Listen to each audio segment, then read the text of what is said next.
I talked to several patients like myself and saw what worked for them and who they relied on to get through the journey and to just feel well. Putting together your healthcare team. IBD requires a team of individuals who will support you. Some of these individuals may include you, the patient, your gastroenterologist, your primary care provider, a dietitian, a mental health provider, a pharmacist, a nurse, and a surgeon. Well, first, I think I looked to see who's in our network on our insurance, and then narrowed down that list. And then I found where I go now.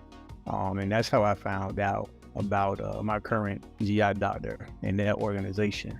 I had to wait almost a year or half a year to get set up with the primary care, and then from the primary care to the GI. And during this time, I was experiencing symptoms of IBD. I have a very complex case. So anytime I would go to my GI surgeon, they would make it very difficult to come back to them. And I would have to go through a lot of different steps just to visit their office again. So I was without a doctor for a while, a specialist.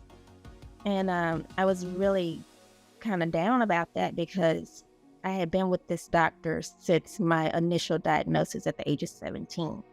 In the beginning, I didn't know anything about IBD, and it went from going to a primary care physician to getting into a doctor's office that specialized in IBD and not having the best of experiences.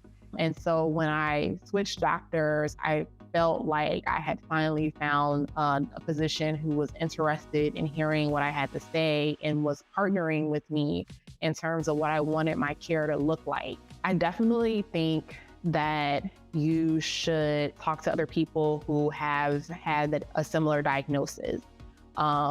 Ask them about their experiences, good, bad, or indifferent, and so that you can look out for some of those things. I think you have that initial appointment with a doctor, and you make it out to be an interview, because if you go in and you're not getting a good vibe, or that person doesn't seem very interested in teaming up with you about your healthcare, then you should definitely pay attention to that.